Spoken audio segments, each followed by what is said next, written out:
So, who gave you that ridiculous name? Lucky. I'm alive. How are you doing? I'm great, thank you. Are you? Yeah, very well, thank you. But I mean, exciting night for you this evening because you have got a great role, the femme fatale. You must have been, as a female, very excited about this part. Do you know, it was, as soon as I read the script, I was so excited. I mean, every girl wants to play a role where you have to kick some men's asses. So yeah, I was more than happy to oblige. So yeah, really happy with that. It was interesting kind of like seeing her part in the beginning because I don't see her as a victim, but she was definitely trapped in her circumstances, wasn't she? Yeah, no, completely. She's involved in a very abusive relationship and she's kind of she's desperately looking for some love, really. So, I mean, there could be an element at the end where you think, but does she deserve the love? But I think, we all do. No matter how bad we are, we all deserve a bit of love. She's probably a survivor, actually. Well, definitely. I mean, no matter what she does, I think the great thing about having a femme fatale, no matter how much bad they do, they've been through so much before to get to that point. So, you want them to just go off and do what they want and be happy. So, watching it as well, it made me think, why would she get involved with a man like that? Do you know what I mean? Because he's a controlling person, and I can't imagine that he just turned tails overnight when they got married. So did you ever kind of both of you discuss how the relationship was between you? Yeah, well, I think it's very easy for a powerful man to fool a woman, no matter how strong a woman can be. I think it happens a lot, unfortunately it does. In this story he's a very powerful, frightening, scary man, but I'm sure in the beginning he was extremely kind and sweet, and it's easy to manipulate a woman because, as I said before, we all just want a bit of love, don't we? We want someone to tell us we look amazing in a little dress, and but it all goes horribly wrong, and I don't think people realise it's going wrong as it's going wrong. Kind of sad. Welcome home. Just landed, just got back into the country, and you want me to do a job with you? You're the best driver. Everybody knows that. How are you doing this evening? I'm okay. I'm good. This is a great project to be a part of, Craig. Oh, it is. I'm with my family over there, my 2 sons and my beautiful wife. Very handsome sons as well. Very handsome sons, yeah. I did notice. Yeah, and it's a lovely evening to be out, do you know what I mean, in London. So I'm supporting Terry's film. Well, you're both partners actually in the film. Yeah. And I was saying to Terry earlier on, there's this great chemistry with you, and you both bring a lot of kind of like you're heavy men, but light-hearted men at the same time. Very different to Foot Soldier when we were smashing people up in the air. Yeah, but he's great, Terry. He's got a great sense of humour. He has a lot of fun when he's working, and he's great at doing the comedy side, which is good, And there was I believe Sacha Bennett, the director. Sacha Bennett, yeah, he's amazing. I hope he's here tonight. And he was. Yeah. I haven't seen him. No, he did a great job, and he's really one of the nicest human beings I've ever met, and I mean that. Down to earth, keeps everybody happy, just a nice guy. Do you know what I mean? Which is nice. And you want that, don't you, with these particular you meet films? a lot of these people, and they take themselves far too serious. And did he encourage improv on set? He don't stop. I was nearly swore then. He don't stop mucking about, Terry. He's murder. He's always doing silly things, but he's a great personality. He's naturally funny, and I think that comes across. It's very different to Foot. It's not a heavy duty. It's a light-hearted, more younger audience, trendy caper movie. What's it like for you as an actor when you're actually working alongside the producer as well? Because he's obviously wearing 2 very different hats. Yeah, but he's very good at that, Terry. He just takes it off and does what he's got to do, you know what I mean? Yeah, but no, everything's cool.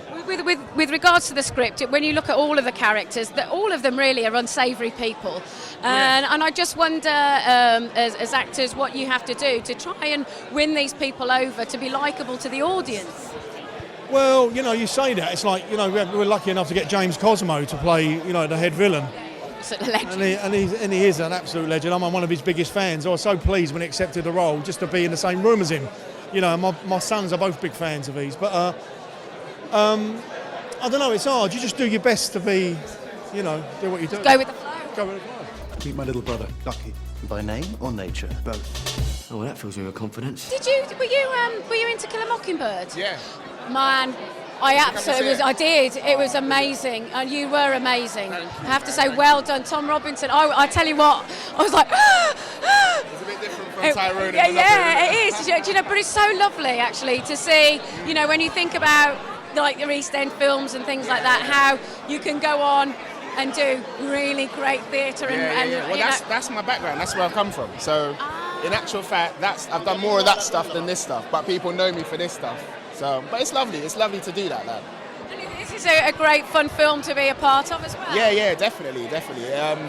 TJ, I'd worked with TJ before, who wrote it and stars in it. We worked in the bill together. I was in the bill for a while, years ago. So it's lovely to see that he's able to get to that place where he's made his own film. So yeah. What's it like for you working with an actor that's he's not directing it, but he's written it? Do they get a little bit precious about how you play the part? It's his first film, so I think he was slightly precious about stuff, but he always had it in his head, like certain characters, how they kind of aren't. It was just for us to just work within that spectrum. So it was all right. It was good. I was just happy for him. You know, it's a nice time, and everyone else in the film as well. Like we all kind of know each other or know of each other. So yeah. How did you sort of get connected to the project then? They had a couple characters, I think, like they had me in mind for a couple characters, and we spoke about it. Schedules clashed and whatnot. Finally, they had Brown George, the character that I play, and I spoke to TJ about it. Terry brought me in, spoke to the director, and then just went from there, really. The plan's always been to go in through the front door. Well done, because the back door's the River Thames. You've not heard of boats? The only option is to come in from the river. What are we packing? I've gone old school.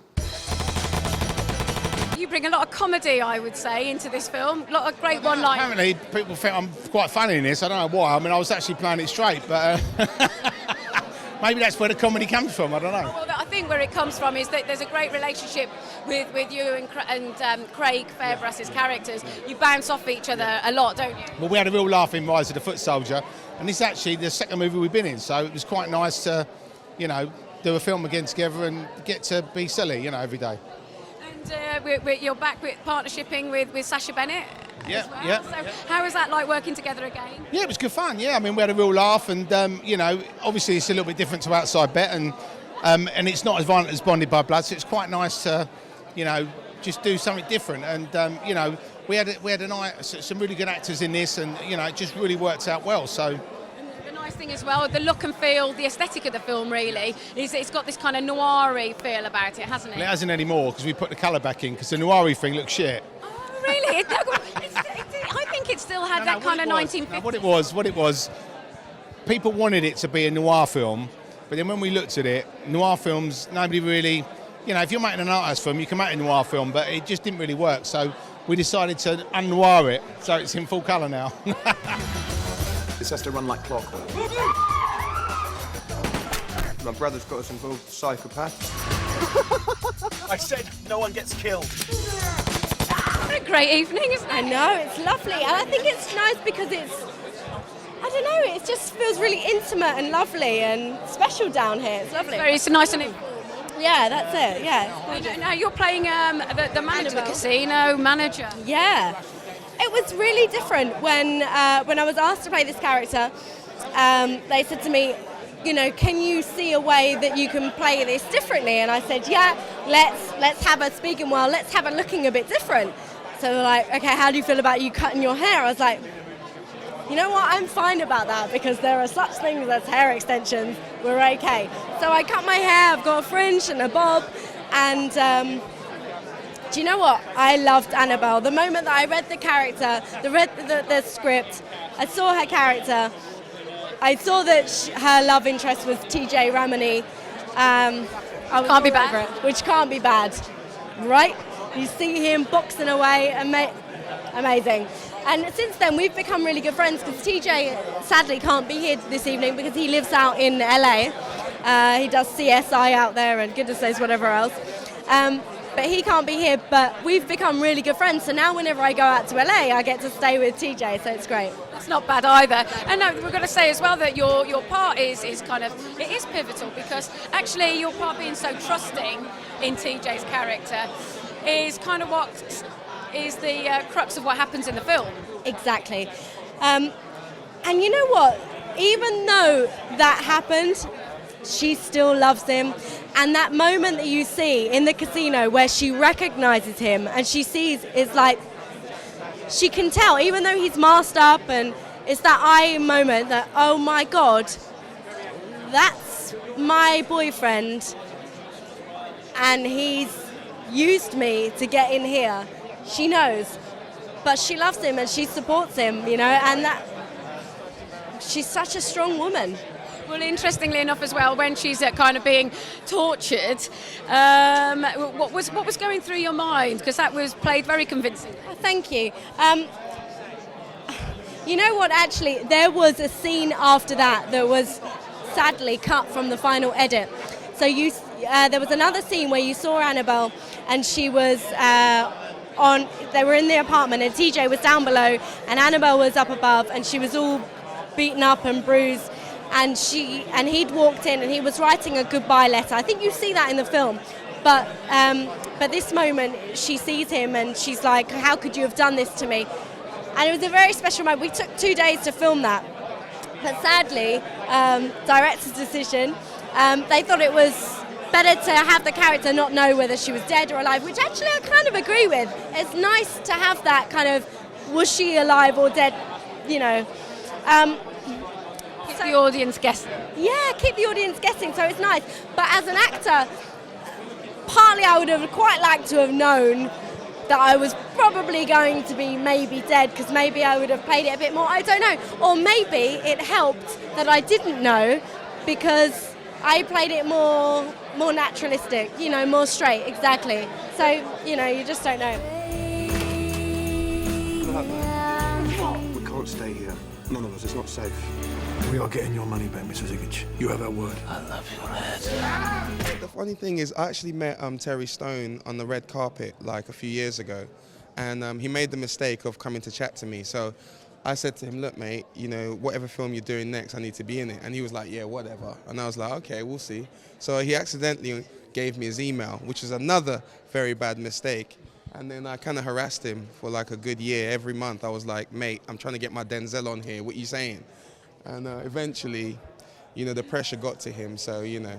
And what part did he carve for you in the film then? It was not much of a big role, but, you know, I'll take that. I had my caravan, I had my trailer, you know. I felt like Denzel for the day, you know, which is what it's all about. So I play a character called Simpkins. I basically just get robbed in the back of a casino, so, you know. But I'll take that, you know. That's part of it. That is the whole focus of the film, that robbery. So it's a really important. I'm telling you. So that's, you know, after I've seen that, I'm going home. That's all I want to see. So. You also contributed music as well. Yeah. So I actually got a couple of tracks on the soundtrack with the film, which is good, called Big Trouble in London. And in fact, yeah, I think he said that they're going to be playing it after the film's finished. So I might hang around to the end just so I can hear it, just to make sure he's not lying to me. So was that something that you'd already written and that they used, or was that a piece of music that you kind of read the script and then thought, okay, I can write something around this? Yeah, I mean, I write a lot of music for films as well and for TV as well. But that specific track, I had written it before, but it just sort of fitted like the whole, like the London aspects of the film, you know, the fact there's trouble happening. And so I sent it to Terry, and he really loved it, and he was like, mate, I got to have it in the film. And I was like, yeah, you got to have it in the film. You're robbing the wrong people. I'm my brother, Raph. You're going to have to disappear. I'm not running away.